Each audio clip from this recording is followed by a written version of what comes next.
Namaste, Guruji. Namaste. Om Vakratunda Mahakaya Suryakoti Samaprabha Nirvignam Kuru Me Deva Sarvakaryeshu Sarvada Om Shri Mahaganapataye Namaha Om Shri Gurubhyo Namaha Harihi Om Sadashiva Samarambham Shankaracharya Madhyamam Asmadacharya Paryantam Vande Guru Paramparam अस्मद्गुरुभ्यो नमः श्रुतिस्मृतिपुराणानाम् आलयं करुणालयं नमामि भगवत्पादं शङ्करं लोकशङ्करं शङ्करं शङ्कराचार्यं केशवं बादरायणं सूत्रभाष्यकृतौ वन्दे भगवन्तौ पुनः पुनः ईश्वरो गुरुरात्मेति मूर्तिभेदविभागिने व्योमवद्व्याप्तदेहाय दक्षिणामूर्तये नमः ओम श्री मेधा दक्षिणामूर्तिस्वामिने नमः ओम सहनाववतु सहनौ भुनक्तु सह वीर्यं करवावहै तेजस्विनावधीतमस्तु मा विद्विषावहै ओम शांति शांति शांति हरिः ओम श्री गुरुभ्यो नमः हरिः ओम ओम पार्थाय प्रतिबोधितां भगवता नारायणेन स्वयं व्यासेन ग्रथितां पुराणमुनिना मध्ये महाभारतम् अद्वैतामृतवर्षिणीं भगवतीम् अष्टादशाध्यायिनीम् अम्ब त्वामनुसन्धदामि भगवद्गीते भवद्वेषिणीम् यं ब्रह्मा वरुणेन्द्र रुद्रमरुतः स्तुन्वन्ति दिव्यैस्तवैः वेदैः साङ्ख्यपदक्रमोपनिषदैः गायन्ति यं सामगाः ध्यानावस्थितदद्गतेन मनसा पश्यन्ति यं योगिनः यस्यान्तन्न विदुः सुरासुरगणाः देवाय तस्मै नमः नमस्ते once again everyone. Namaste, Guruji. Pranam. नमस्ते गुरुजी प्रणाम प्रणाम यदा यदा हि धर्मस्य ग्लानिर्भवति Bharat अभ्युत्थानमधर्मस्य तदात्मानं सृजाम्यहम्. We saw this shloka in the last class. Yada yada hi dharmasya glanihi bhavati. Whenever there is a declension of dharma and adharmasya abhyuttanam cha bhavati. When adharma increases, corruption increases, the cosmic harmony is seriously threatened, then tada, at those times, aham atmanam srijami, I myself will consciously, deliberately, voluntarily will take a suitable body. That means what? I will take avatara. This is what Krishna says. So, since Bhagavan is the creator of the whole universe, it becomes his responsibility to maintain it also, isn't it? And an inbuilt system is available for the protection of the cosmos. Just as I explained about the inbuilt system available in our own body for the protection of the functions of the body. And if this inbuilt system falls short of the challenges faced in maintaining the harmony of the cosmos, then Bhagavan will have to interfere. Because Bhagavan is not only the Srishtikarta, but he is also the Sthitikarta. And therefore, Lord says here, as the Sthitikarta of the universe, I will come wherever dharma is or whenever dharma is in danger. In the case of jivas, of course, as we have seen, it is the prarabdha which decides the type of body. The jiva has no control over it, in the sense that what type of body you are going to get in this janma, you have no control. But that determination of the type of body is because of your past karmas only, in which you had control, but you failed in some manner to exercise due diligence over that, over your actions. So what happens is that the result of that karma results in the type of body that the jivas get. Whereas in the case of the Lord, he says, I choose to assume the required type of body. So the Lord will take avatara to protect the dharma. And how he does that, how does he protect the dharma? That is explained in the next sloka. We will read. Paritranaya sadhunam vinashaya cha dushkritam dharma samstapanartaya sambhavami yuge yuge. The anvaya of this sloka is very simple. Paritranaya sadhunam vinashaya dushkritam dharma samstapana arthaya cha. You can supply aham yuge yuge sambhavami.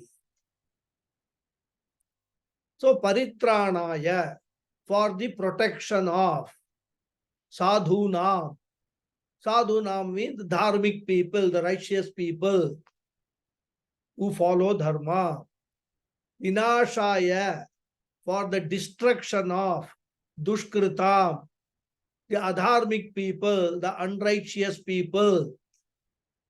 Cha, and dharma samstapana arthaya, for the establishment of the cosmic order.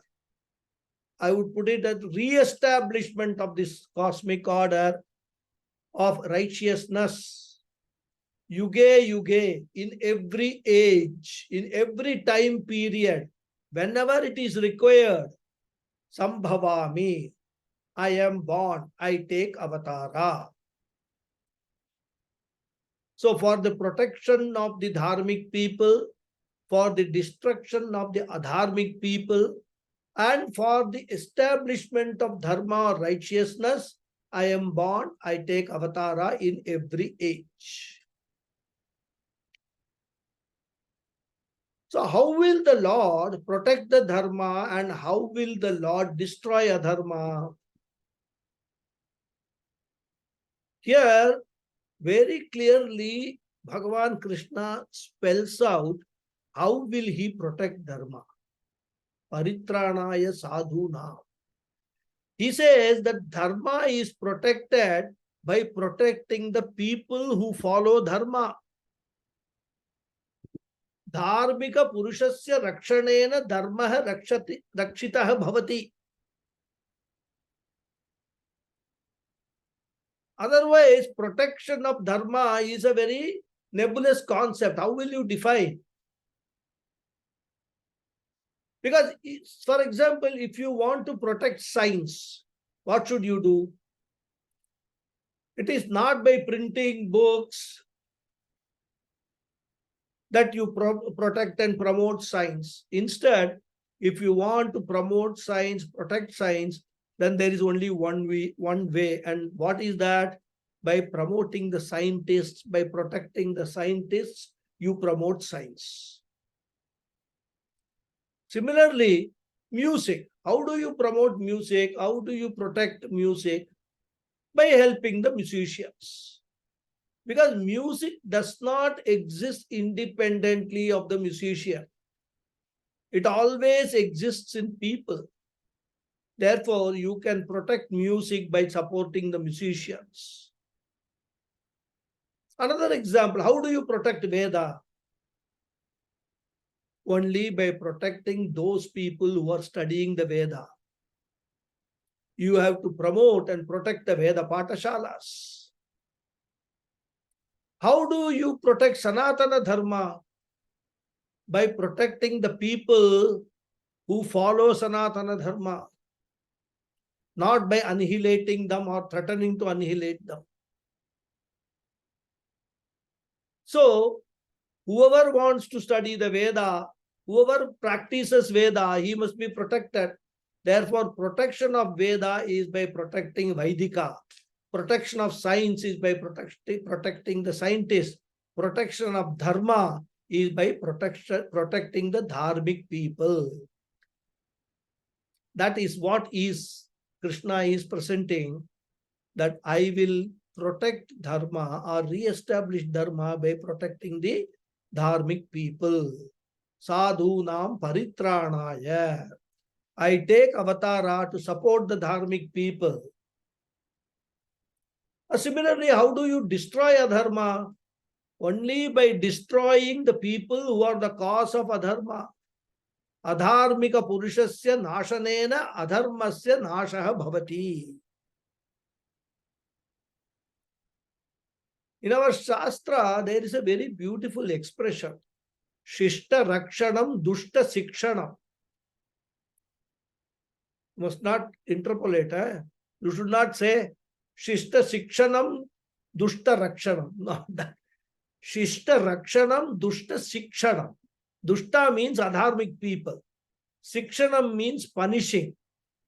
Shishta means dharmic people. Rakshanam means protecting. So, Shishta Rakshanam, protecting dharmic people, Dushta Shikshanam, punishing the adharmic people. And that's why, you recall in the Dhyana Slokas, we had this beautiful verse. Bhishmadrona tata jayadra jala gandhara nilotpala shalyagrahavati kripena vahani karnena vela kula Ashwathama vikarna ghora makara duryodhana vartini sotirna khalu pandavai rananadi kaivartaka keshavaha.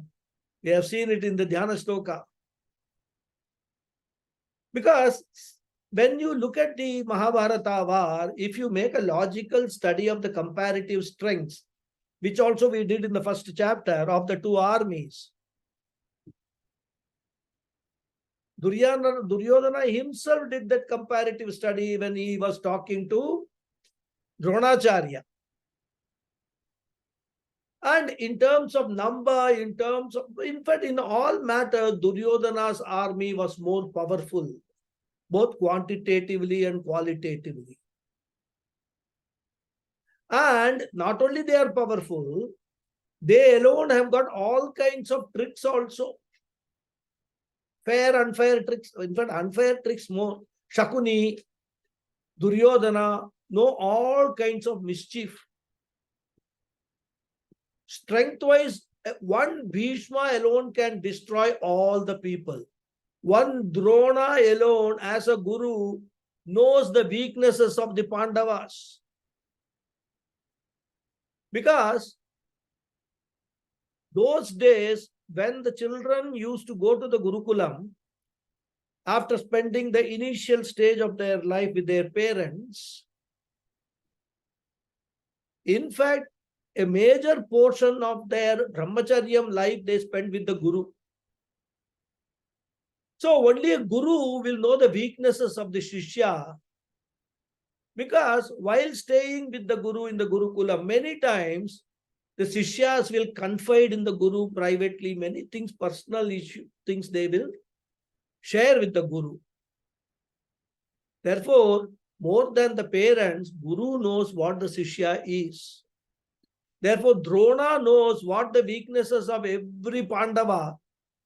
But in spite of this much difference, if the Pandavas won the war, it is because of what? Kaivartaka Keshavaha. Therefore, Sishta Rakshanam, Dushta Sikshanam. That is exactly what Krishna did. Without raising, without, holding arms, without taking to arms himself, Krishna did Shishta Rakshanam, the protection of dharmic people, and Dushta Shikshanam, destroying of adharmic people. And here we should also make a note that the adharmic people can be destroyed in two ways. One method is converting them from adharma to dharma by samadhana bheda. But of course, without nasha and himsa. If you have successfully converted a person from adharma to dharma, you have destroyed adharma in that person and he becomes a dharmic person. This is the non-violent way of destroying adharma.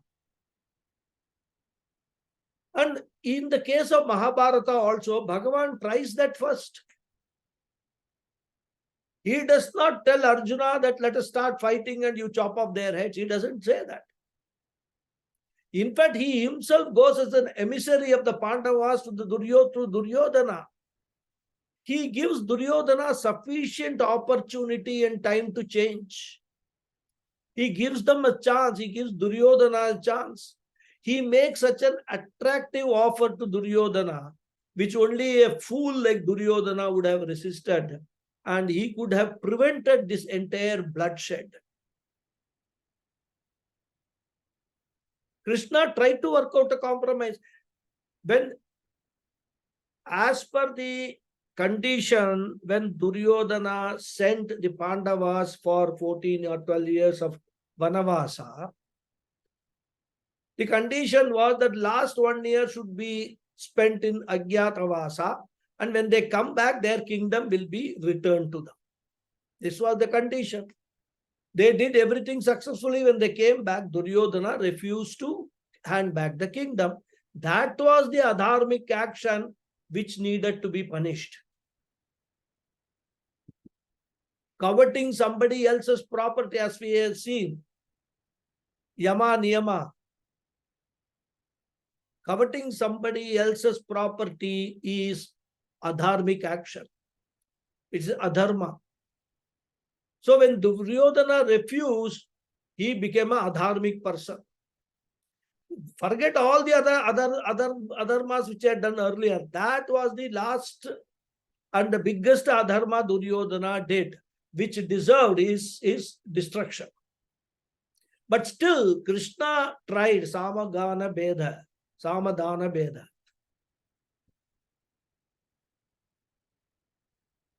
Krishna went to Duryodhana and told him, these people have returned. Okay, you don't want to return the kingdom, at least give them 5 villages.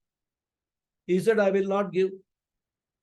Krishna said, give them 1 village with 5 houses. Let them stay there peacefully. He said, no, I will not give even 1 house with 5 rooms. Or even 1 house with 5 chairs. I will not give.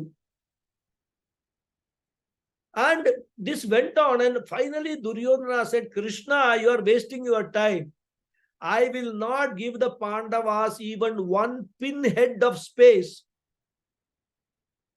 Get lost, within bracket. There was no more negotiation possible. So Samadhana Bheda have failed. Therefore Krishna said, Tasmad Yudhyasva Bharata, Arjuna, now go and destroy these adharmic people.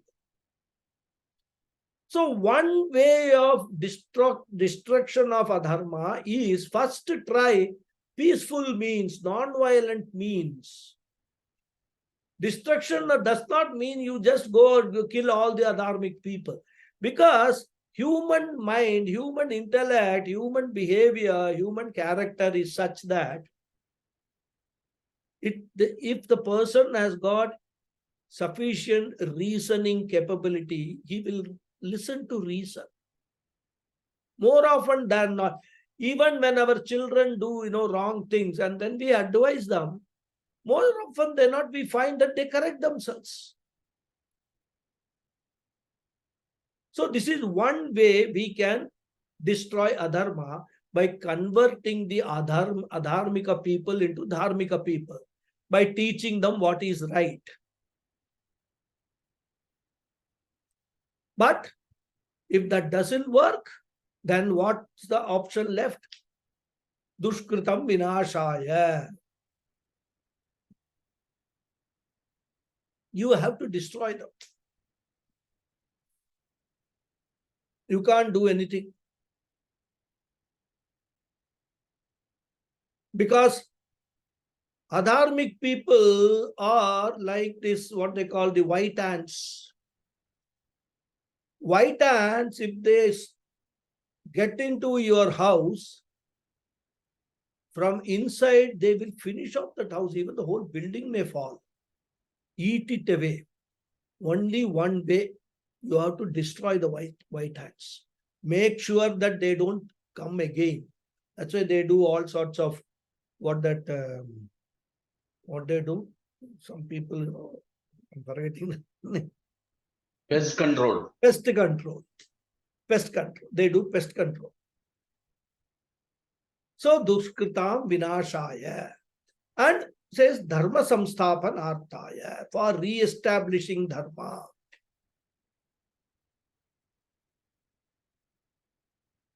And Bhagavan established dharma in a different way also. A Kshatriya can establish dharma in one day or in one way. A Brahmana can establish dharma in another way. How does a Kshatriya establish dharma? By promoting and patronizing the dharmic people. Whatever they need, they should be provided. If any person violates dharma, put him in prison and punish. A ruler, a Kshatriya can do that.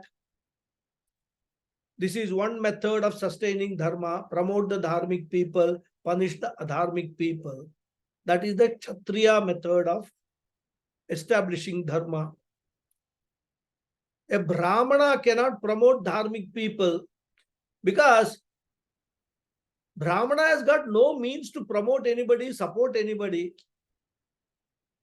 He himself needs promotion and protection. According to Varnashrama Sampradaya, a person who himself requires promotion cannot promote anyone. He looks forward to a Kshatriya for his protection. Therefore, a Brahmana cannot promote dharma by inducements, financial support, etc. And moreover, a Brahmana is not supposed to earn at all as per the original Vedic system. Of course, it's a different matter now. Now we have today's situation, we'll have to ask, who is a Brahmana? Now Brahmanas are big business people, they have got a lot of wealth. They can these days promote Vedic Patashalas, donate for yagas to be conducted and all, then protect the Vaidika Brahmanas who practice Vaidika. In fact, many of them who practice Vaidika also are very rich people now. For every ritual, they will charge you lakhs. So they will in turn protect probably those who are in need for protection. But we are talking about the Vedic age. And similarly, a Brahmana has no right to punish anyone. And that continues even today. If a Brahmana catches a thief, he has no right to punish. The thief has to be handed over to the police. Then the court, inquiry, etc. and they take care of all those things. Therefore, the Brahmana has got no right to judge and punish. Therefore, the question arises, Brahmana cannot extend protection by, supporting the dharmic people. Brahmana cannot punish the adharmic people. Question is, how does Brahmana sustain dharma? A Brahmana sustains dharma by teaching, which is a better form of promoting dharma.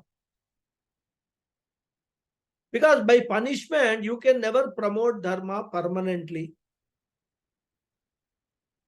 By using police force or army, you cannot maintain harmony for a long period of time, as we have ourselves witnessed in places like, Assam, and today there's a big demand that this armed forces, that special forces should be removed from Assam. Similarly, we have seen in J&K. For some period, they may be able to control, but longer time, it doesn't work. Moreover, it is not possible or it is impossible to put a policeman everywhere and protect all dharmic people. At best, we can have some temporary respite. That's all. So the ultimate promotion of dharma is teach a person, educate a person the value of for dharma. That is the core. If I have value for traffic rules, I do not require traffic police or signal, etc., to regulate my driving or my walking on the roads. This we witness in Western European countries and in US also, in North America and all. Total empty roads will be there. But at the crossing of the roads, there will be a sign, just one placard kind of sign, stop. Red color in the middle to stop. Every driver, when he reaches that point, he will stop the vehicle, look both sides. Even though he will know that there are no vehicles, but he still, as a matter of dharmic discipline, he will look both sides. If no vehicles are coming, he will proceed to take right turn or left turn. But if suppose some vehicle is coming, he will allow that vehicle to pass, then only he will cross. And there also there is an unwritten rule. Whoever reaches the stop sign first will have to give way, to stop and give way to the other vehicles who are not facing a stop sign. So if I have why do they do that? They have a value for traffic rules. And just contrast it with what happens in Indian roads. We don't have even value for traffic rules. What to talk of value for dharmic rules? And why do they do it there? They know that it is important for the harmony, for the smooth flow of traffic, to avoid accidents. They know that if there is a harmonious traffic system, it is not only good for others, it is good for me also. Therefore, the ultimate conversion is through teaching, which means I should know why dharma should be followed. And that's why Pujya Swami Dayananda Saraswati says, beautiful words, a value is a value only when the value of the value is valued by you. A very oft quoted quotation by Swamiji himself and also all his disciples. It's a beautiful one. If you understand the sentence, you will understand the value of a value. A value is a value only when the value of the value is valued by you. And to know the value of a value, you require a sensitive mind. Because when someone violates a value, I may not suffer immediately. Like by cutting a tree, I don't suffer immediately. When everybody goes on cutting trees and converting that place into houses and flats, etc., a time will come when the whole city will be exposed, will be polluted and remain unprotected. This is exactly what we are witnessing throughout the world, especially in India, like Delhi, Chennai, Mumbai and all that. We are witnessing all this. Mindless, reckless destruction of our values, which we were holding it so dear. Environmental protection. The moment we stop valuing that value, we are facing annihilation, destructions ourselves, earthquakes, floods, landslides, what not. See how many human lives are being lost. Even yesterday, Morocco, big earthquake. In fact, there is a prediction that there is a bigger earthquake in waiting somewhere. It is going to come somewhere in that region. All because we have played with the value of environmental protection all these years. Therefore, once I know the long-term effects of violation of dharma, for which I require a sensitive mind, and how do I develop a sensitive mind? Only by teaching, learning, not by just advising. Dharmic values have to be taught right from the childhood. Therefore, both Kshatriya and Brahmana protect dharma. The Kshatriya protects dharma by protecting the dharmic people and punishing the adharmic people. And the Brahmana protects dharma by teaching the values, dharmic values. And of course, Bhagavan does it differently, as I said. In Krishna Avatara, Bhagavan does both. He protects dharmic people like Dharmaputra and others and destroys adharmic people like Duryodhana by supporting the dharmic people like Arjuna. So he does the Kshatriya's job of protecting dharma. At the same time, he is also teaching Arjuna the Bhagavad Gita. That is what? Teaching of the values of Sanatana Dharma. So Bhagavan does both Kshatriya's job and Brahmana's job in Bhagavad Gita, in Kurukshetra war, in Mahabharata. And that is why he says the purpose of Avatara is Dharma Samstapana Arthaya. And that is why, among all the avatars, Rama Avatara and Krishna Avatara are supposed to be the most important avatars. Because in these two avatars only teaching is involved. In Matsya, Kurma, Varaha, Avatara, etc., no teaching is involved. Even Narasimha Avatara, no teaching is involved. So among the avatars, Rama taught by living dharma. Krishna taught by teaching dharma. And that is why these two avatars we value more than any other avatar. And that is why we have got temples for Rama and Krishna. That is why we celebrate Ramanavami and Janmashtami. Therefore, Dharma Samsthapanarthaya Sambhavami. I am born. I take avatara. Yuge, yuge. So as I said, yuge means normally we have got Chatur Yugas, Sat Yuga, Treta Yuga, Dwapara Yuga, and Kali Yuga. So here, of course, when we see our Puranas and our scriptures, we are familiar with Rama Avatara in Treta Yuga and Krishna Avatara in Dwapara Yuga. So generally, the idea will be at the end of every Yuga, Bhagavan will take Avatara. That's why he says, Yuge, Yuge.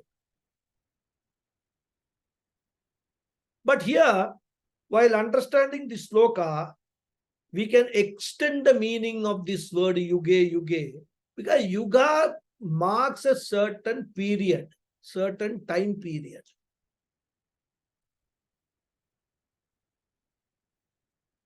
So we can say that when Bhagavan says Yuge, Yuge Sambhavami, I will take avatara whenever there is a reason, whenever it is required, I will take avatar.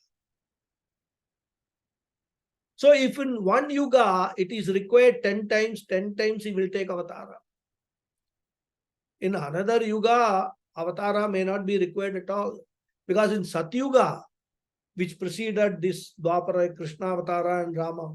We don't have any Avatara story at all, isn't it? At least I am not aware of any Avatara being there in Satyuga, because Satyuga was totally only dharmic people were there. Adharma was like, very, very, very, very minuscule, if at all it was there. There is no need for Avatara.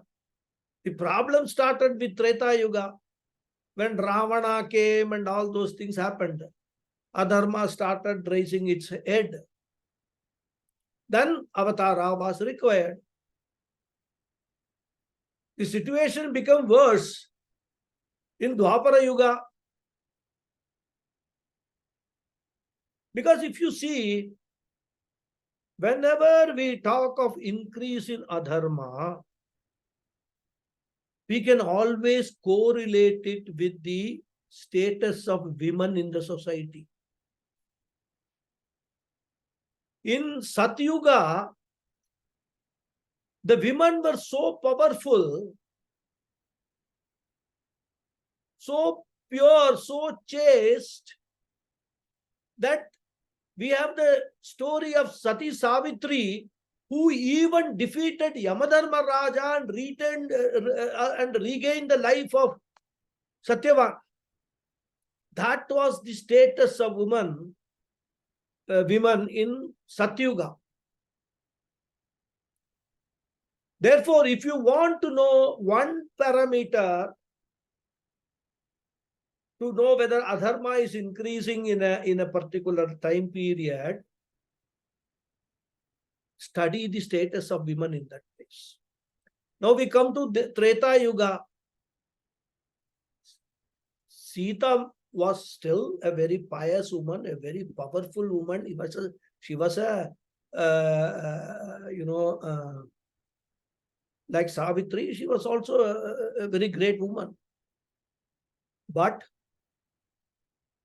there was opposing forces which started coveting that power. So Ravana, and he also, Ravana's adharma is not merely coveting Sita, but coming in a dress or a costume of a sannyasi, double adharma, and taking her away. So that shows the fall of the value of protecting women, of keeping women in a high pedestal. So, as it is said in the scriptures, in Satyuga, Dharma, the cow of Dharma stood on 4 legs. In Treta Yuga, it lost 1 leg. That means what? The status of woman fell by 1 degree or 1 measure. Then comes Dwapara Yuga. A woman is disrobed in full presence of all elderly people, young people.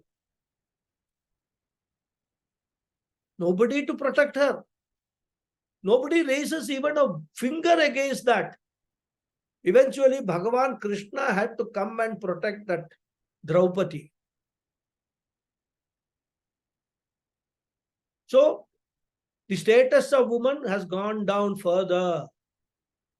1 more leg of the cow is gone. And we know what is happening today.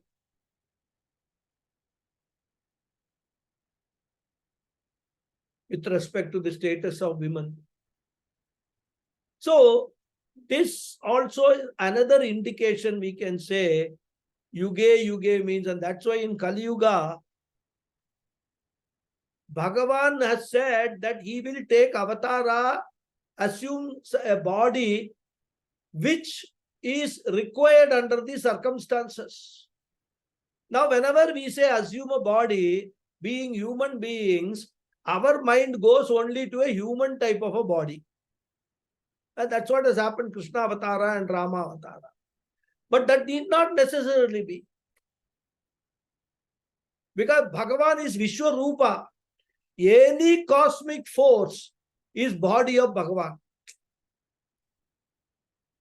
So when we see a tsunami, it is body of Bhagavan taking avatara and destroying people, destroying adharma. When we see a landslide, it is Bhagavan of body and destroying people, destroying adharma. So therefore, yuge yuge means whenever it is required and whatever form it is required. If in one yuga it is required 10 times he will take avatara. So the condition is he will take an avatara, a suitable body, whenever required. So with this shloka, the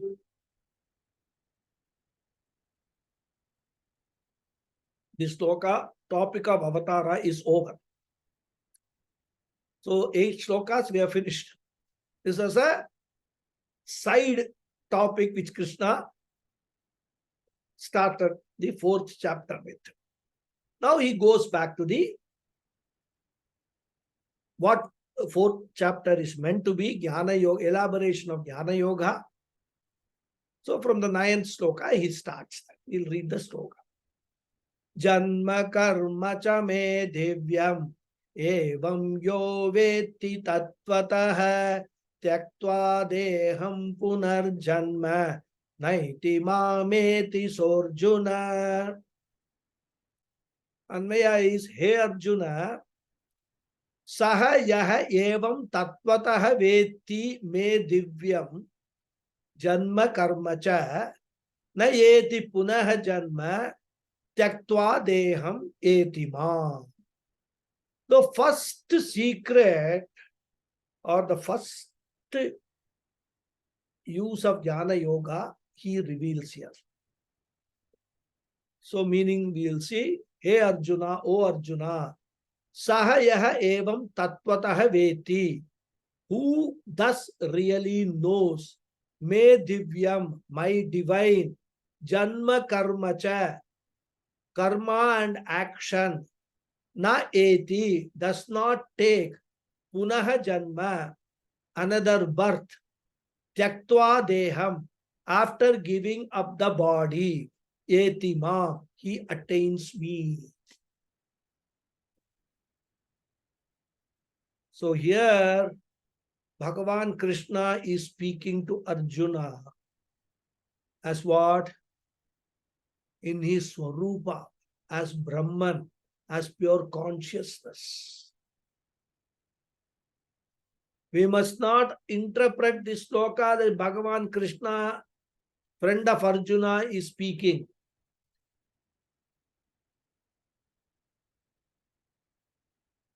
He is speaking as Ishvara, Brahman. O Arjuna, he who thus really knows my divine birth and action does not take another birth after giving up the body. He attains me. So as I said, with the previous sloka, the introductory part is over. Gita Stuti is over. Avatara Swarupam topic is also over. Which was of course an incidental diversion, but important diversion because we understand about avatara and things like that and all. I mean, otherwise there is no other way. Nowhere else this avatara topic is dealt with in so succinctly. So from this 9th verse onwards, Krishna wants to come back to our discussion on moksha marga, which is the main topic of Bhagavad Gita, because Bhagavad Gita is moksha shastra. How to attain moksha? Because Arjuna had raised this question right before the teaching began in the 2nd chapter, isn't it?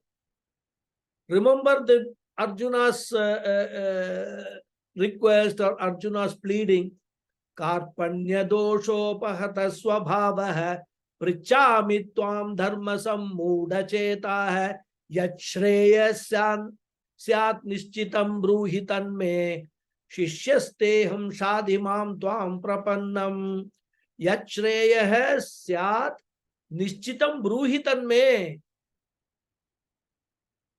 Hey Krishna, tell me what is the ultimate good for me. Nishchitam bruhi, please tell me, definitely. So, as I said, Gita is a moksha grantha. And therefore, the topic of Gita is the means for liberation, means for moksha. And in this verse, Krishna says that knowing the nature of God leads to liberation. Ishvara Swarupa Jnanat Moksha Siddhi Bhavati. God realization can give liberation. Very loosely put, we have to define what we mean by God realization and all, which we will do as we go along. Now, as I said, this 4th chapter and 5th chapter are elaboration of the Jnana Yoga which Krishna dealt with in the 2nd chapter, a very brief 12 to 25, verse number 12 to 25. And he had mentioned that Atma Jnanam is the means for liberation. To remember the sloka, 55th sloka. Shri Bhagavan Uvacha Prajahati Yada Kaman Sarvan Parthamano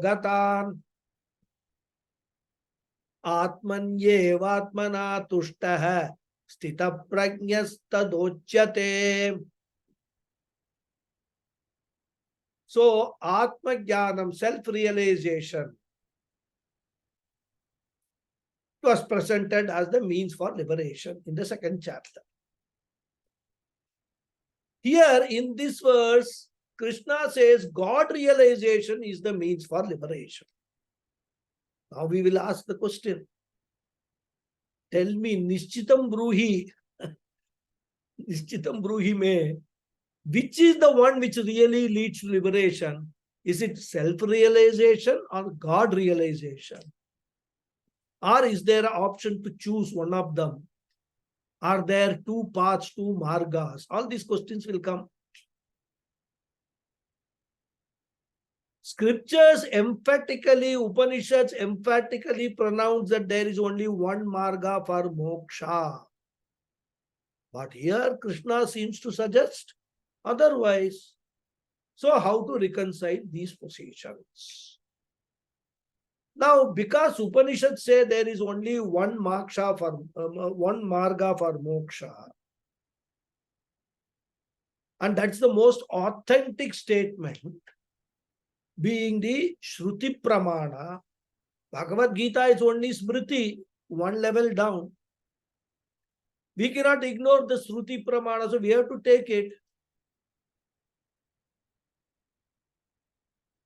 Therefore, I cannot say self-realization and God realization are 2 separate paths, given the scriptural pronouncement. And Bhagavad Gita is a condensation of Upanishads. Therefore, Bhagavad Gita cannot contrast contradict what is stated in the Upanishads. So we have to find a reconciliation. There is only one way to resolve this problem. And what is that? Self-realization and God realization are not 2 different paths. They are identical. They are 2 names given to one path. There is no difference. They are not 2. For example, now of course this controversy is going on that the name of India is going to be changed to Bharat. Everybody is up in arms. India should not be changed to Bharat. Bharat was our original name. Somebody came in between. For example, Chennai. Chennai was the original name. Somebody in between came and start calling it Madras. But at some stage we realized that and she changed the name of Madras to Chennai. But is Chennai and Madras 2 different things? 2 different places? No. They are not 2 different places, mean one and the same thing.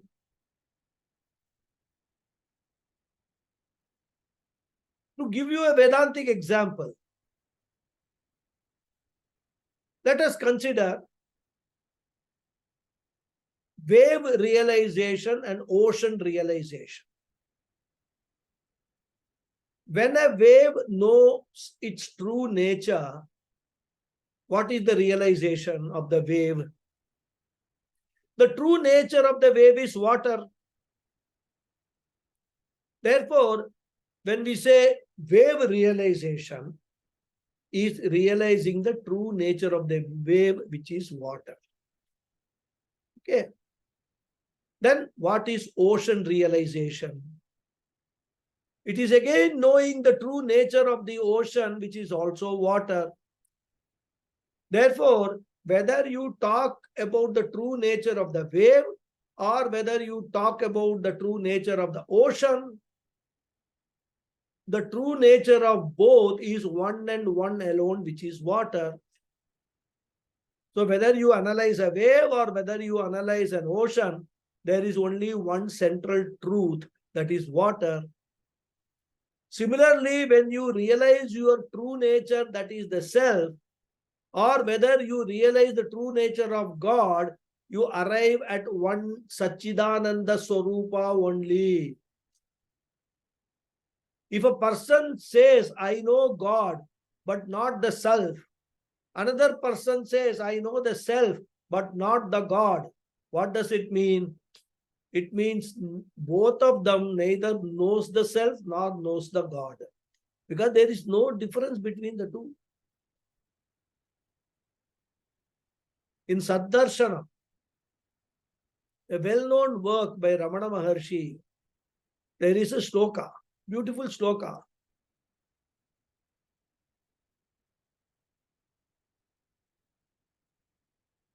Yadishishu, yadishitu vi. I will take a little.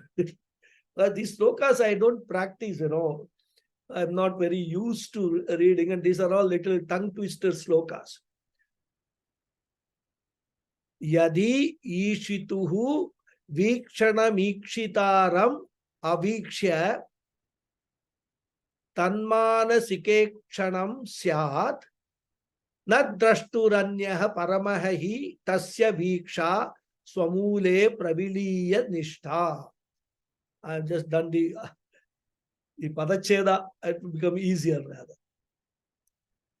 What he says, if a person has experienced God in front as an object, and he has not recognized that Lord as non-different from oneself, that God vision is not real. Because seeing God as an object is not real sight. It is manasika ekshanam syat. Manasika ikshanam syat. It is only manasikam. It is not a fact. It is an imagination. Only when that God is recognized as non-different from the observer, he says Saha Atma or Tat Brahma Aham Asmi, then alone the knowledge has come. Therefore, Krishna here says Yahaveti.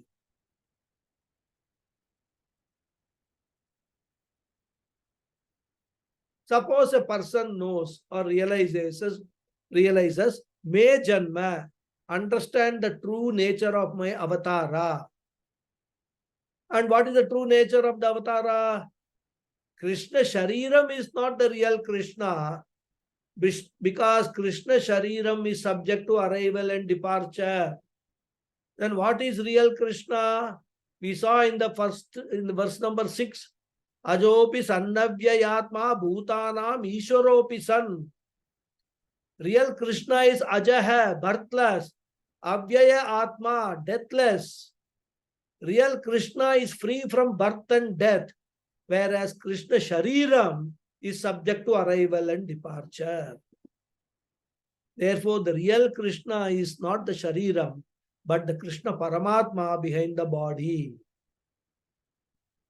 Similarly, real Rama is not the Ramanavami Rama, one who comes on Ramanavami and disappears on Dashami. Real Rama is again the Atma Rama, Atma behind the Rama Shariram. But of course, that does not mean that you should not celebrate Ramanavami, Krishnashtami, etc. Because Vedanta is meant for only a very selected few people. For general public, Ramanavami, Krishnashtami celebrations are very important, and as Vedantins, we should participate in them. Our part, if people hold us in high esteem in the society and we participate in the activities that they do in terms of celebrations of these religious festivals, etc., they will be more encouraged to promote our culture, retain our culture, pass it on to the next generation. Of course, these celebrations have got another very important purpose also. We prepare a lot of nice, tasty stuff, chidai, murku and all that, panagam. And that is also necessary rather.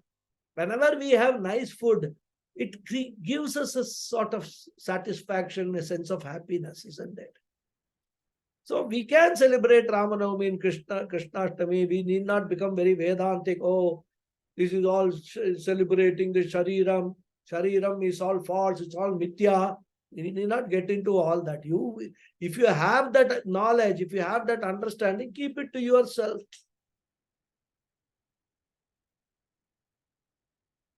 So even a Vedantin, before he comes to Vedanta, in the initial stages, let him celebrate. But if that understanding is there that Rama is not the Shariram, but Atma Rama, Ananda Rama.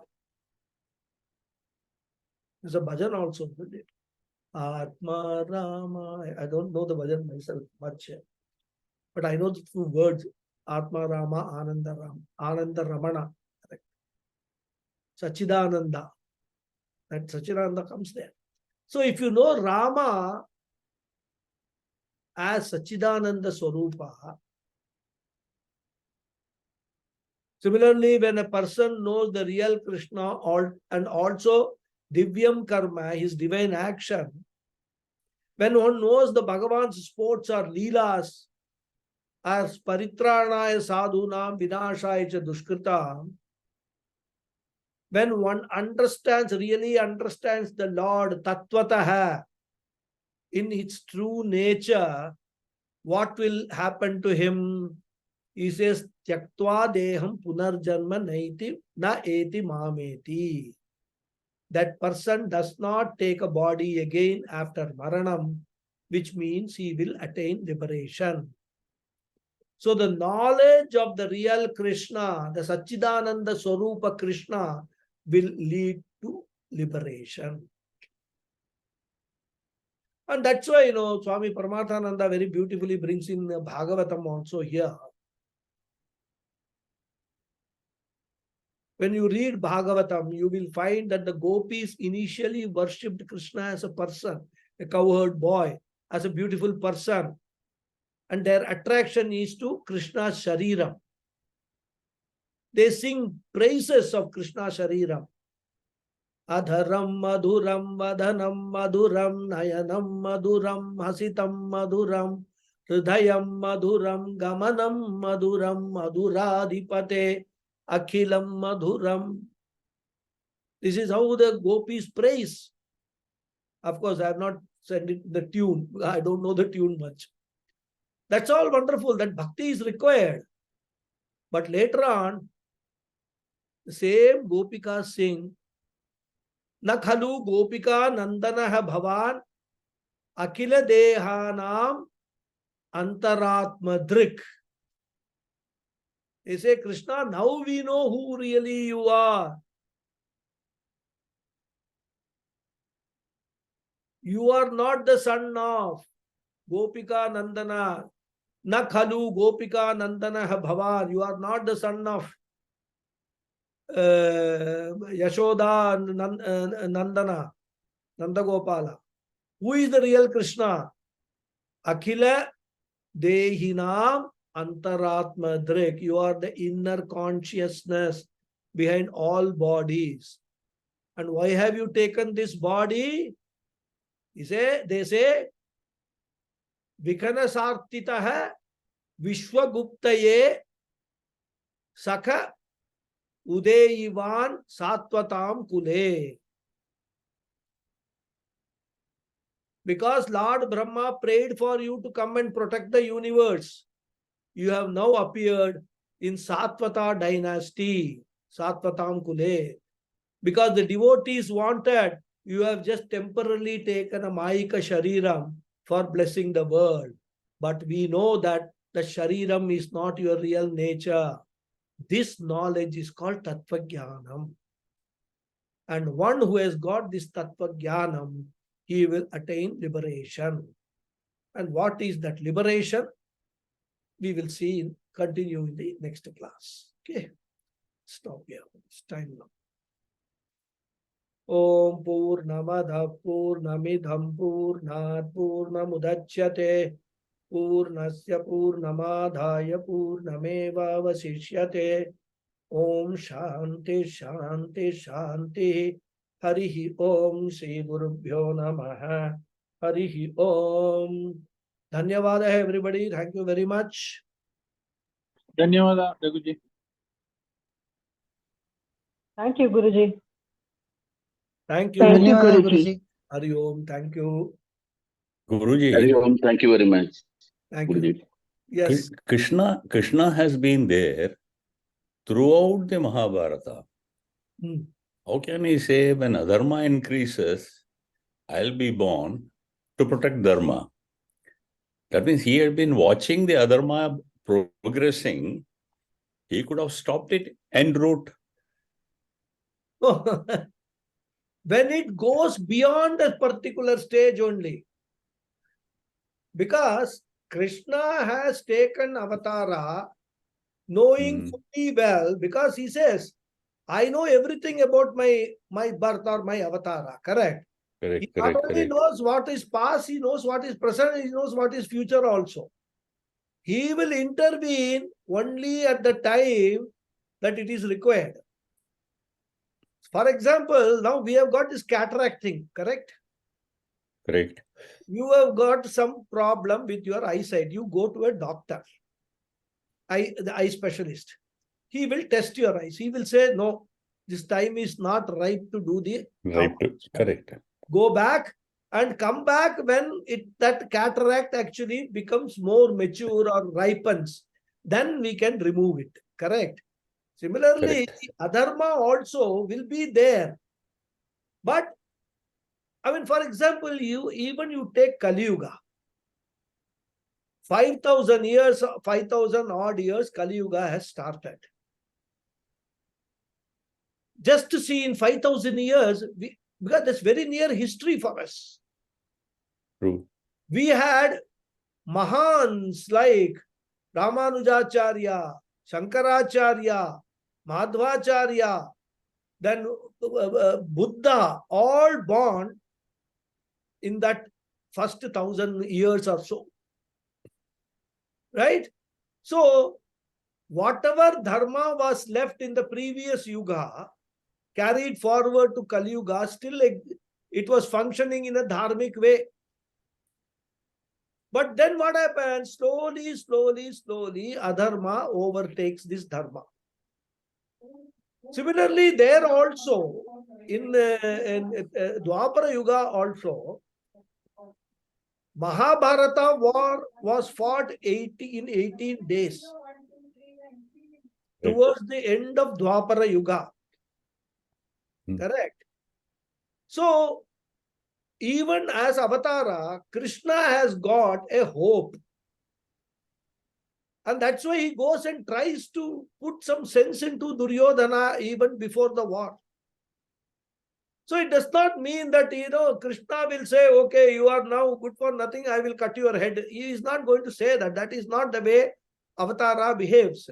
Even in Ramayana, Rama gives all chance to Ravana. Isn't it? In Tamil,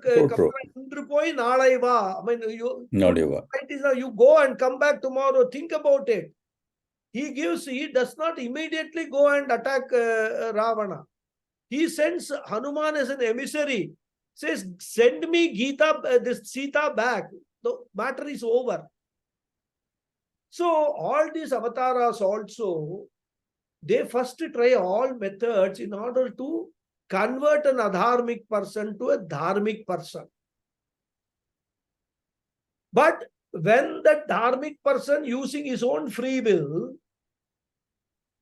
refuses to change, is when they interfere with the last resort, danda, which is annihilation, destruction.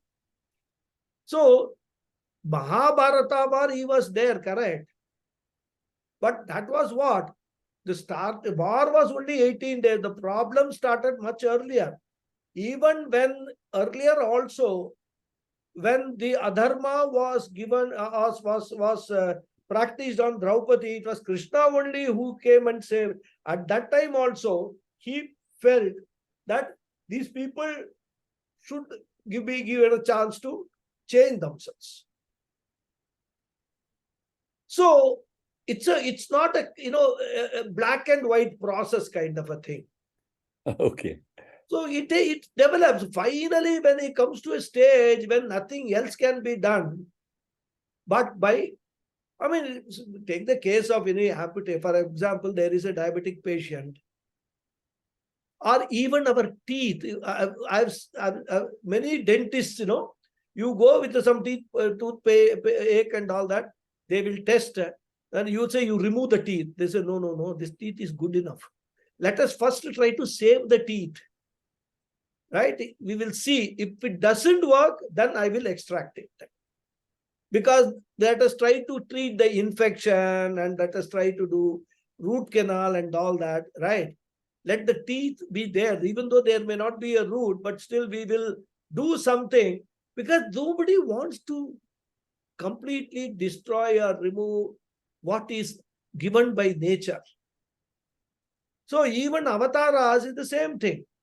But they take the avatara with the purpose that if that happens, I should be ready to do it.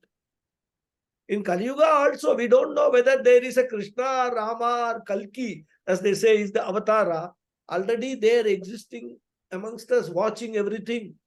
And when the things go beyond certain limit, that avatara will show its avatara. No, like for example, when you touched upon Kali Yuga, the recent happenings of Sanatana Dharma being equated to all kinds of things. Right. Where are we heading for? But imagine, normally both in Ramayana as well as in Mahabharata, the avatara has sprung into action only towards the end of the yuga.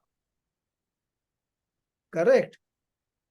Krishna avatara again is end of Dwapara Yuga. Rama avatara springing into action. They have been born there, but they are dormant avatara.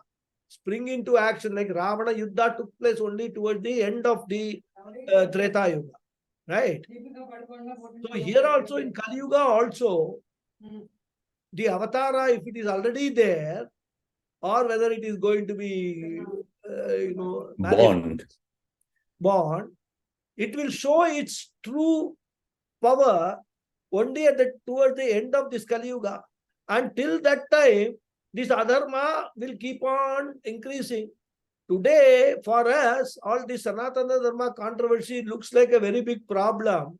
But from what is going to happen probably in Kali Yuga in the next 100 years, 500 years, 5,000 years. Kali Yuga is 4,32,000 years. We have just crossed 5,000. So if this is itself, we are feeling it so adharmic.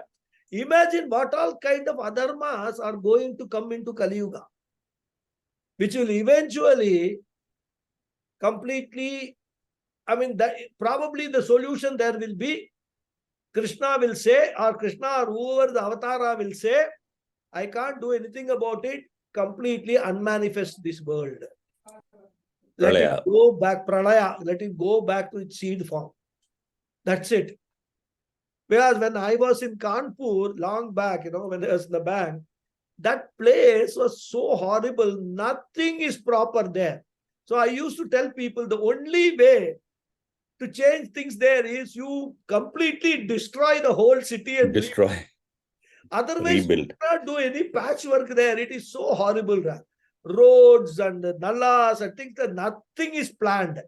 Totally grown, if there's a small rain, traffic jam, this, that, and all, over flooding, roads will be knee-deep water in roads, and all sorts of water. Only way I used to tell people, you have to completely destroy, bomb Kanpur and rebuild. Similarly, maybe Kali Yuga, that is what is going to happen rather. That you completely destroy this entire universe, send it back to unmanifest form, and Just- then just- take up this form. Just imagine the atrocities to be borne for lakhs of years. That means. Lakhs of years, 4 lakh years, you'll have 4,27,000 years. You'll have. The good point is we may not be alive. In this body, we Yes. may not be there. So that is why, take Vedanta seriously, pursue this moksha sastra, attain moksha. No problem then. No, Only no rebirth. Just come No finish. rebirth. No rebirth. You are not born again. That is the biggest attempt. If you catch that secret, pursue it with all vigor, because still things can be done, right? So maybe not in this birth, maybe next birth, maybe 1 or 2 births. If you are able to, attain that self-realization, that goal, then you are out of the problem. Let other people who are not following face the consequences. So that is why, it is this Vedanta or this moksha, liberation, is a sure short method for you to get out of your Karana Sharira also. As long as Karana Sharira is there, pralayam after pralayam, you cannot avoid rebirth. That is why in this sloka he says, Mameti, who reach me, who understand oneness with me, they will not have rebirth. That is why this sloka is a very important sloka from the point of view of what exactly is this moksha is. We'll talk more about this as we go along. Many beautiful slokas are there in the 4th chapter. Yeah. Yes. Thank you very much, Guruji. Thank Thank you. you very much. Namaskaram. Thank you. Namaskar. Yes, Sitaramji. I just want to have a comment, that's all. We seem to be running parallel in Vivek Chudamani and this, almost on the same subject, but on a different stream. Like I didn't understand. Vivek Chudamani, we are on. Yeah. Particular. Ultimately, we are what? We are absolutely, we are running on 2 boats. Probably, yes. But on the same stream. But Viveka Chudamani, we have just entered the topic of, in fact, we will be entering it tomorrow, the topic of Atma.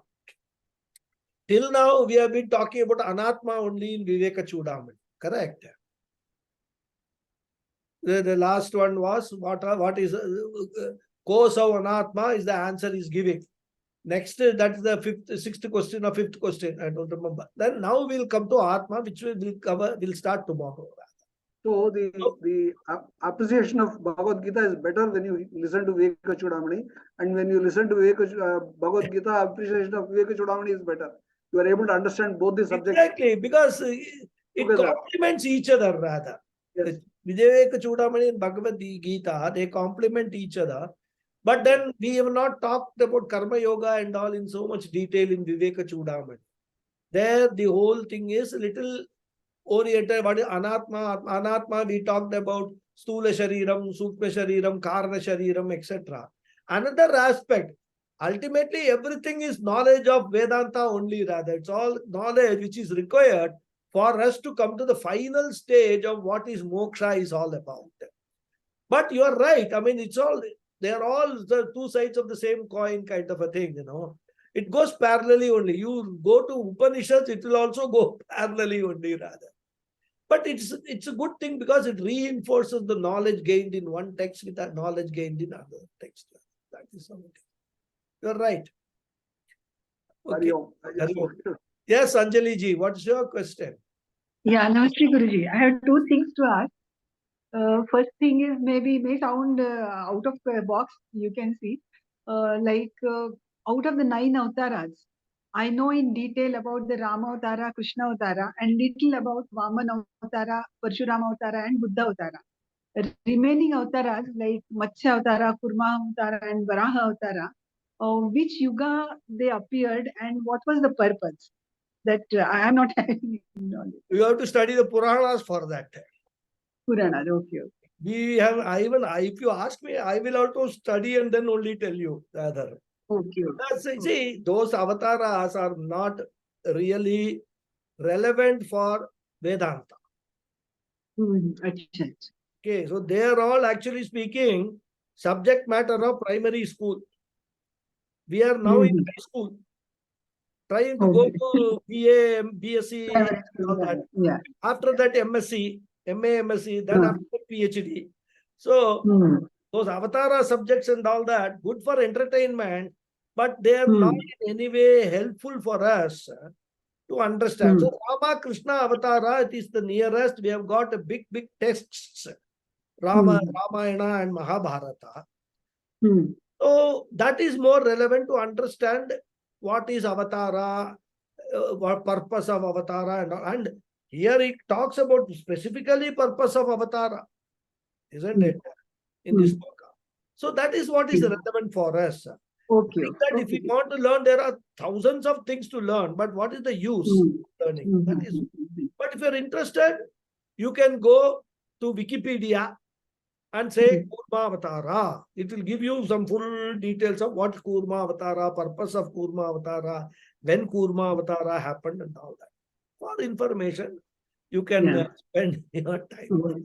Similarly, any avatara, Wikipedia is very good in that. You can check all these avatars, what they are all about. Yeah. Second thing is this self-realization and God realization, very nicely explained. You have explained very nicely, like waves and ocean and knowing the water. So can we say that self-realization is Swarupa Darshana? And like Swarupa Darshana means seeing God in self and others, Charachara. And God realization is like Vishwarupa Darshana, seeing all in God. No, that is the earlier stage. Final stage is there is no difference between me, self, and God, seeing both as the same. Advaita. That is Advaitam. That is what is the final stage. We have to come to that. But to reach that state, you can pass through this, seeing one in all and all in one, pass through that stage. So that is why, finally you have to come to Arupa Ishvara. What is Arupa Ishvara? You have to come to consciousness. You have to come to Sachidananda, which does not Sharira. There is no Vishwam. There is no Rupam. Nothing is there. Right? So that is the ultimate one. But the route to that is through this only. Yeah. Okay. Yeah. Good. Are you? Any more questions, comments? I don't see any hands going up.